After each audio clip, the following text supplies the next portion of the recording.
So now we're going to talk about chemical bonding, which is how atoms transfer electrons, share electrons, or they might be a metallic bond where they're in a sea of electrons, just to have a full outer shell with 8 valence electrons, or in some cases, just 2 valence electrons, to become like the noble gases and be happy and satisfied.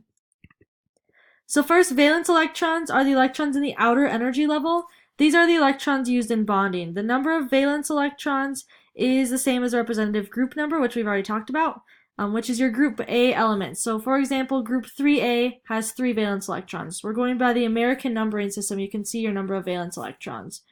Lewis dot diagrams show the valence electrons as dots surrounding the element symbol. So if you look at this diagram down here, we have Lewis dot structures for each of these elements. All of them in the groups below, or in this entire group, all the elements below these ones are going to have the same looking Lewis dot diagram, just have their symbol in the middle. So notice our group 1 elements have 1 valence electron, so they have 1 dot. Our group 2 or 2A elements have 2 valence electrons, so we have 2 dots.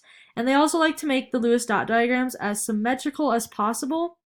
Sometimes that's impossible when you have like 5 valence electrons. And you might have learned different ways to number them and where to put them, but pretty much you just want to make it as symmetrical as possible. Notice again, helium is an exception. It only has 2 valence electrons, even though it's in group AA with the noble gases. These guys have a full outer shell of valence electrons, so they are completely satisfied. They're not trying to get more to become like the noble gas. They're also not trying to get rid of some electrons to become like the noble gas before them. The charges of these elements are what you're going to want to write onto your periodic table as well, because all of your elements in group 1, so maybe just right above group 1 on your periodic table, go ahead and put a +1. They're going to have a +1 charge because they're going to want to give away their valence electron so that their outer shell right below them can be full and satisfied. Then they have a configuration like a noble gas and are now stable. Same with group 2, except for they have 2 valence electrons. It's a lot harder to get 6 more electrons to fill in and get a full outer shell. So it's easier just to give away those 2 electrons and have a +2 charge because now they have more protons than they do electrons. Group 3 elements, similar idea. They have 3 valence electrons. They're going to want to give them away to have a +3 charge. Group 14 or 4A, they can go either way. We're not really consistent on what the charge is exactly there, so we don't really know the charges of our group 14 elements. In group 15 or 5A, we have 5 valence electrons, so now they're going to just want to steal 3 more electrons to fill in their outer energy shell to have a full set of valence electrons. So they'll steal somebody else's 3 valence electrons to fill in their shell. Group 16 or 6A, they only need 2 more to get to 8, so they're going to have a -2 charge because they will take 2 electrons. And group 7A or 17, they're going to just need 1 more electron to fill in there to get to their full outer shell, so they're just going to have a -1 charge in there for that entire group. Our octet rule was developed by Gilbert Lewis in 1916. Pretty much what he's saying is atoms are going to gain, lose, or share electrons in their chemical bonds to obtain a full outer energy level. Generally, you want 8 valence electrons to be like most noble gases. Remember, helium is an exception to that rule. Your smaller elements like hydrogen, lithium, beryllium, and boron, they're going to want to become like with 2 valence electrons to become like helium because that is the noble gas closest to them. This diagram down here in the bottom left is a good representation of what is taking place. We have an atom with 1 valence electron in for this out energy level here. Instead of trying to get 7 more to get to 8, it's a lot easier just to give that electron away. We have another electron or another atom of an element that wants that extra electron because it has its 7 on the outer shell. So it just will take that extra electron, and then what happens is it's transferred over to this one. Now this has a -1 charge, this one has a +1 charge because it gave away an electron, this one gained an extra electron. So you can see what's taking place when atoms bond in ionic bonds. So in your ion formation, atoms form those ions to become more stable by creating an octet in the outer energy level. They want to be like the noble gases. Once they're like the noble gases, they don't really need or want anything else. They're already happy and satisfied, so they become less reactive, and pretty much the goal of all elements and all atoms, reactivity is based on the fact that they are not stable. So when they're not stable, they are very reactive and they're trying to get stable. Cations are usually formed from your metal elements on your left side of the periodic table. Hydrogen also forms cations even though it is a nonmetal. They have few valence electrons, so they're more likely to lose those valence electrons, so the full energy level underneath them now becomes the valence shell.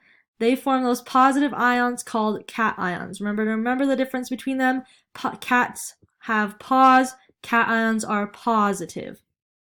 Your anions are your nonmetal elements on the right side of the periodic table. They have more valence electrons, so they're more likely to gain valence electrons to fill an octet in the outer energy level. They're closer to being to 8 already, so it's easier just to try to steal a couple more or 3 more or 1 more to get to 8 than it is to give away their 6. They form negative ions called anions. Remember to know the difference between those. An ionic bond then is formed between a metal cation and a nonmetal anion. The metal transfers its valence electrons to the nonmetal and they form a bond. The bond is held together by electrostatic forces, which is just the attraction between positive and negative ions. The net charge of an ionic compound is 0, so the positive and negative charges have to cancel out.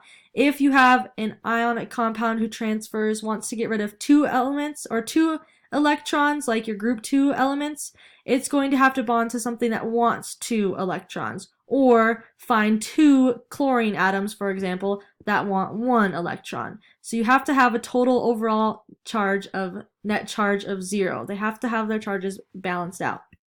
This picture is a good representation. We have sodium with 1 valence electron here. It wants to get rid of that so it can have this octet shell underneath be the full outer valence shell. So it will give away its electron. Chlorine is close by, and it just needs 1 more to fill its outer valence shell. So it'll pick up that electron really quickly. Now they're both happy and satisfied. Sodium has a full outer octet, and chlorine has a full outer octet. But now that sodium has missing 1 electron, it has a positive charge because it has 1 more proton than electrons.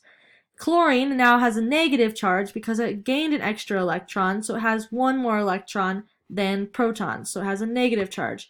What holds these together as a bond then to form sodium chloride or table salt is the fact that this is positively charged and this is negatively charged, and opposites attract. Just like when you're looking at a magnet, it has to be the north and south poles that are attracted to each other, the opposite sides. So because they are oppositely charged, that's what holds them together. Your properties of ionic compounds, they are different than the properties of the elements that compose them. So once they have given away their electron or taken an electron and they have their octet and they're satisfied, they tend to be a lot less reactive when they're in their actual bonded form. For example, if you remember from the lab, sodium in water will like spark and fizz and kind of go crazy. Chlorine by itself, chlorine gas, can be poisonous. But when you put sodium and chlorine together to get sodium chloride or table salt, you pretty much eat it with every single meal. It's no longer near as reactive as it was before. So the properties of the compound are not the same as the elements that compose them. Properties of ionic compounds, they're usually brittle, which means they break easily, and they're crystalline solids at room temperature. So pretty much they're just going to have a nice crystal structure and kind of have that solid and be a solid at room temperature for the most part. They have high melting points, so you have to get them really hot before they start to melt. And a lot of times they'll conduct electricity when they're melted or dissolved in water. Dissolved in water just means it's in an aqueous solution. And conducting electricity like electrolysis, you'll notice that sometimes if you have salt water or electrolytes, they can conduct electricity a little bit. So here is a little video you guys can probably go watch. It's attached to the slide for you guys to look at too as well.